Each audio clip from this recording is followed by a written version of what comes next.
Hi, everybody. Welcome to the Pete Torre Show, episode 31. This program is brought to you by the Health Channel and PS Business Parks. My special guest today is a longtime friend, Juan Del Busto, chairman of Del Busto Capital Partners and one of the top economic experts in the United States. He is a former branch manager of the Federal Reserve here in Miami, and he's going to tell it like it is when it comes to the economy that every one of us is experiencing right now. So let's sit back and watch this very, very important conversation. Okay, everyone, as promised, my very, very good friend, Juan Del Busto, to help launch 2022. How are you, buddy? I'm great. The year starting off great, and not necessarily on the economic side, but personally, it's going well. There's so much that we talk about in this program on a weekly basis, and so many important topics to our viewers and listeners. This topic in particular, I'm sure that you will agree, is the most important topic, issue, subject of the day, because it affects every single human being in this country. And we always hear during the election cycle, what are the big issues? At the end of the day, it always goes down to the pocketbook, to the economy. And at this point right now, as far back as I can remember, I've never seen this situation with the economy and specifically inflation being so critical to every single one of us. So for the benefits of our viewers and our listeners, I made a decision that this had to be the first topic to talk about as we entered the new year.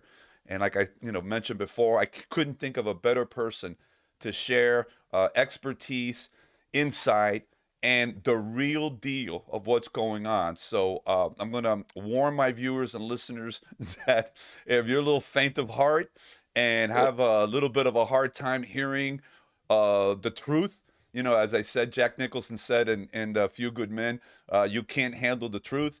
We're going to have to try to handle the truth, because that's the only way that collectively we can make sure that this issue is something that we can move forward and find some possible solutions. So Juan, the state of the economy, my friend, where are we at right now? All right, great. Well, I never hold back. We'll cover the good, the bad, and the ugly. And unfortunately, there's a lot of ugly. Just to set this up about inflation, and wow, there are so many issues with the economy. However, the most significant by far is inflation. The Federal Reserve, and I was there 40 years. I sat on the board for 26 years where we voted on interest rates. For those 26 years that I was there, once we hit 2% inflation, we reacted. We reacted to look at how we increase rates to curb down inflation. The last time we had inflation this high was 41 years ago. Terrible. During the Carter, Paul Volcker took over in the 80s and had to bring down inflation at 18%. That was ugly. It took a long time. We should have never let it get this way. I was at the Fed for 40 years and I was proud of it, but this is a different Federal Reserve than when I was there. Tremendously different. They have, at a minimum, should have started increasing rates and lowering down their buying purchases February of last year. Okay? They were totally irresponsible to the point of incompetent. And for me, it's very hard to say that, being at the Federal Reserve for all that time. But that's the way it has been. Many of us, as well as a tremendous amount of economists, knew that inflation was not transitory. What word did they come up with there? It was every single thing we looked at, every portion that we looked at, knew that inflation was getting worse and worse and worse. We never thought it'd be to this point, but we're there now. And we better start reacting at the March meeting, and we better start reacting quickly because you're already way behind the curve. Now, Do you want me to go to the other points of what I think we need to talk about the economy, or do we want to continue? You have any other questions on? Well, I wanna just pause for a moment and look at and the question in the minds of so many people is what caused this to happen? Because we all knew when the pandemic hit and the lockdown that because of stifling the economy and everything that happened, and with all the trillions of dollars that the government was providing the American people, and all this stuff that was being printed that was really fake money, was Pretty probably much. going to cause inflation. Do you believe that that is the sole reason, or there are other factors? There's other factors, but that's the majority of the reason. And even to this point, okay, all that free money, people just kept spending. But with COVID, not only in this country, but around the world, the supply chain bottleneck and productivity stifled. So when you have all this money and there's a lot less goods and services, inflation is going to creep up naturally. Now, so many areas though, food production. Look what food is at now, 13% in some type of items, and used cars are up about 30%. So there's so many variables, and we can get into that later on, but the majority is all that free money. And today in this country, consumers have 2.4 trillion in excess savings. A lot of that money we gave out, individuals used to pay off credit card debt and to increase their savings. So the increasing of savings, and like I said, today, $2.4 trillion more, these people, a lot of them stopped working because they want a better job, but they still have money in savings to continue living. So it affected the unemployment area. Wages are up and continue to increase. So that's another inflationary pressure. So there's a lot of different variables why inflation keeps going the way it's, and nothing has been done so far to curb inflation. So the Fed has to start raising rates in March, and it'll probably be, they said 3. From inside, I hear it might be 4. One of those rates, what we don't think about, we always think a quarter of a point each. One of them might be half a point to start off with, maybe not, but they need to start moving. So if we increase 3 to 4 rates this year, that'll be 1 percentage point, and 2 next year, which they've already said, that's 1.5% increase. And it's needed to start curbing inflation. Now, it's going to take a lot longer than 6 or 9 months. And that was one of the things that you had asked me, is this temporary? This isn't temporary. We're going to have this inflationary pressure, maybe not to this height, but we're going to have it for the next 2 to 3 years at a minimum. I totally agree with you. This is if you let something fester long enough, it grows into a monster, and not nipping at the bud and doing some immediate or taking immediate action has caused it to get to this point right now. And once it gets to a certain level, it's very hard to shift it to go down anytime soon. And we knew that because of history. But here's another problem that I am not very happy with on the Federal Reserve. Okay, they're in bed with the administration. And that's a problem. You have to have the separation of fiscal policy with the Treasury and monetary policy with the Fed. And I think those things are blurred now.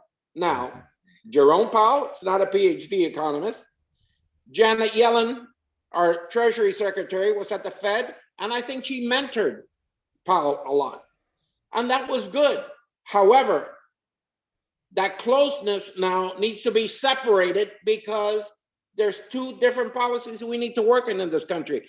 and it's being blended. And I am not happy about that separation. The Fed should keep its own policy and the dual mandate of employment and price increases, and not worry about some of those other factors in the economy that fiscal side should be worrying about. Mm-hmm. And that, a lot of people do not realize that, but that is one big concern that I've had over the last few years with the Federal Reserve. Inflation, as I stated at the very beginning, affects everybody, business, families. Look at the gasoline prices. Look at the food prices. I mean, this is across the board. It's going on. All the products, everything. And then you have the supply chain issue going on right there. And that causes, as you just mentioned, the prices to go up there. In all of this, and as we know, the backbone of this country and its economy are the small businesses, 30 million plus and more that are being created, more individuals that are getting into what they call the gig economy and having side hustles and hopefully, growing that into a successful business. The small business owner, the restaurants and others, okay, are really being hit hard with inflation.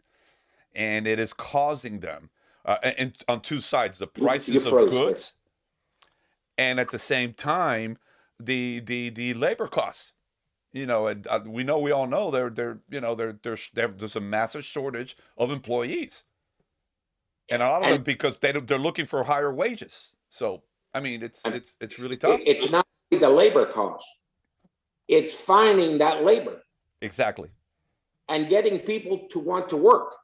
I had a friend of mine who owns these medical centers. Okay, here's the example. When he needed the employees back a year ago, months ago, a lot of these people didn't want to come back to work.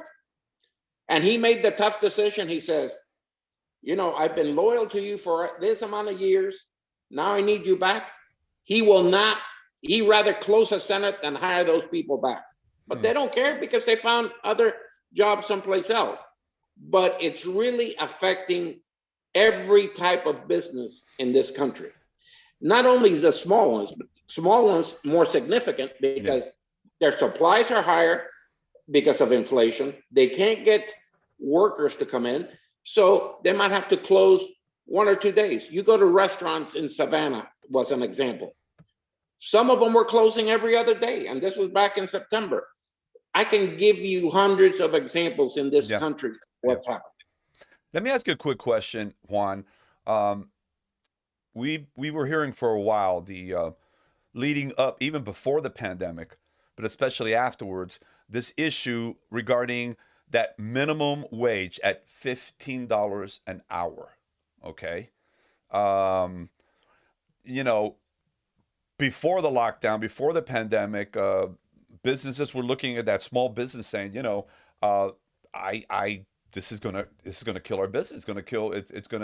This is gonna kill our profits. It's really gonna hurt us. Do you think that conversation, which got ingrained into the minds of millions of people, okay, now has set up another challenge in hiring folks? Because if you're not at that level, people are not interested or anything close to that.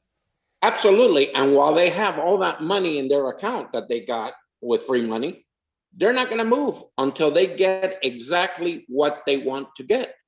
And, they might not get 15, but they were making maybe 8 or 9, and they're going to get 13 and arrive at 15. Now, even more so now than it was 2 years ago, that minimum wage is important because inflation is not letting these individuals live a normal life.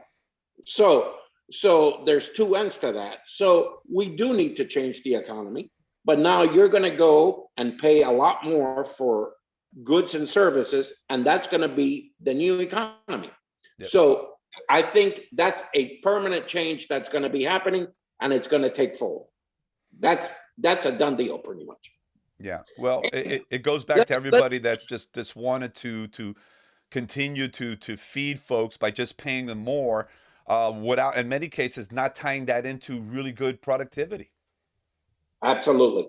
But even on the inflation part, and you're talking about small businesses, but let's talk about retirees. Retirees now in Social Security, I believe they're going to get 5.9% increase. Yep. Highest increase in I don't know how many years. However, inflation is going to eat up that increase plus more.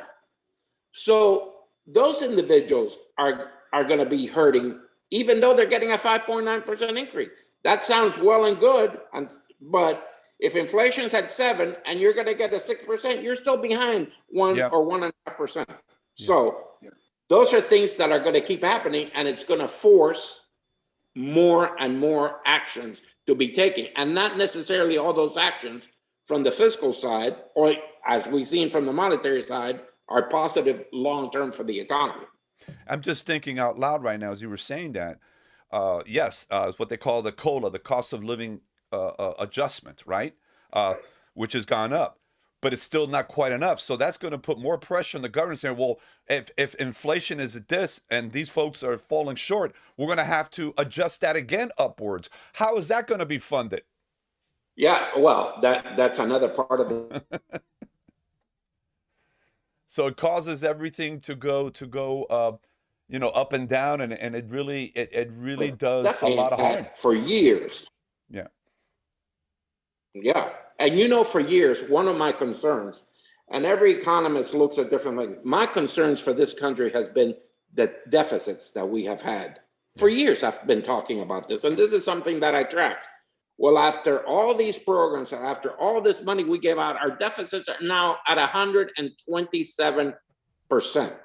That when I looked. So every 27 cents out of every dollar we're spending in this country, we don't have any money in the account. In my lifetime, and my children's lifetime, and possibly in my grandchildren's lifetime, if I have any, we might not get out of these deficits. Japan had a lost decade in the 90s. Well, they're still lost. They're at 220% GDP to debt. We're at 127. A few years back, we were at 106, and I was not happy about that. Right. So these are things that nobody in Congress talks about. Republicans and Democrats, we just keep putting out more money there. It's all right to have deficits in an economy, but about 70%, 80%, not 127%. Exactly. It's not logical. And there's only two ways to curb that. You reduce expenses or you increase taxes. This is not brain surgery. That's the only way to curb that. So that's another area in the economy that I'm very concerned about. Well, that the inflation rate right off the bat is an indirect increase in taxes. Okay, because at the end of the day, you're paying more. There's more money going out, right? So it's the same thing. Absolutely. But and that was going to be my next point. Taxes. This administration campaign on lowering or not taxing anybody that makes $400,000 or less per year. Okay. However, looking at history, we all knew that just what the numbers weren't there, and you will not solve your issues by just taxing the top 1%. There's only so much money there. Okay, so the masses are not in that, and it just says it 1%. Okay, the other 99% are out there. So how are you going to fund all of this? It's just common sense, isn't it? Yeah, you're going to have to increase taxes eventually, and the problem is by increasing taxes in an inflationary environment reduces your disposable income. So the economy is going to shrink because there's not enough money eventually when these savings run out for goods and services. So it looks good, and everybody talks. Oh, GDP is at 5% now. Running for the fourth quarter. That would be great if it wasn't an inflationary environment, and that's growing naturally. It's not growing. It's growing because of all the free money we gave out, all the PPP loans, and I'm all for helping people on food, clothing, and shelter. But look on the inflation, what's affecting the most? Housing, shelter, and food. Clothing has gone up, but that you have a little bit to play with. Right. Flexibility, but you don't have the flexibility of not eating and not living somewhere. And not getting from point A to point B with your gasoline, because not everybody drives electric cars. Absolutely, great point. And if you need a vehicle, they've gone up 30-something%. Exactly. So absolutely right, absolutely correct. Juan, we got a few minutes left. I mean, there are things in life that are out of our control, but there's also things in life that we can control. Is there any way for all of us to do something about this? Can we do something about this? Or are we at the mercy of our elected officials? I think the economy now, where 10 years back, there was political issues with the economy, but everybody's profile was, let's work, let's make money. Politically in this country, and I'm not picking on one party or the other one, is changing the mindset of individuals in this country. Now, you look, and let's take Angeles, where the trains have been, and we didn't hear this until the train derailed the other day, where everybody started opening the packages of Amazon and FedEx and whatever that were on the plane, and people taking. This has been going on for months. We're turning part of this country, and if you look at some of the things, into a third world country. And it's hard for me to say that, but when you look at some of the actions and some of the things, and again, I look at things from an economic lens. I'm not trying to make it a political, but these are just the facts that are happening. So we need to get back, all of us, and think what we want this country to be and what we want our lives to be, and do the right things. And I think a lot of people are in the give me mentality instead of trying to be more productive, more supportive. You know, as a 15-year-old, when I had to go work at McDonald's, I went and walked, whatever, I sound like kids, walked a few miles every day to get to my job at McDonald's before I got a car, and I was there. I think we've lost that in this country. I think if I go to work today, it's fine. If I don't, I'll find another job, or I'll just quit. So mentally, we have to get into that mindset where everything is important to progress and move forward. And I think we've lost a lot of that. Even in the education environment, we're not as productive in that area as we should be. And education is very important to get the economy moving. I've always supported that. And I've seen going backwards in some of those areas. Well, I agree with you wholeheartedly. I think everything starts with the individual, with the mindset, ambition, aspiration has been diminished. And it's like you said, it's all about give me, give me, give me. And we've become a very entitled society.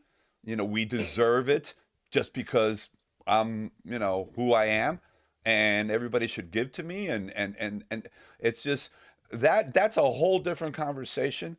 That is something that is going to have to take a commitment from people in leadership position. And that's another topic we'll talk about one day, leadership, which I think is grossly lacking in today's world. I mean, real, honest, authentic, intentional leadership. Absolutely. And that has been waning down. And I follow some of that in the last 10 or 15 years. A lot of individuals do not want to take, because they get so focused on one thing and they avoid looking at 5 or 6 other things that are important. and I'm not picking, but a particular company yesterday, their employee salaries went down, and this is a giant company, but the CEO salary doubled to $32 million. So you can't have that disparity in the middle class and the lower class to the upper class. You got to get that closer. And I'm a free market guy, but it's just not feasible. Those numbers will not work in the long run. It doesn't. And that's why it's got to be a balance. It's incredibly demoralizing for people. So in some cases, you would say, I can't blame them for thinking and feeling the way they're feeling, because that example right there. So I think, agree. Absolutely. Juan, this has been fantastic, my friend. We're going to be bringing you back on a regular basis because you set the record straight. You speak with honesty. And that's what we need to keep doing for all of our viewers and listeners, is bringing you the truth of what's going on, not painting this picture that everything's great and it's going to turn around tomorrow, but it's going to take hard work.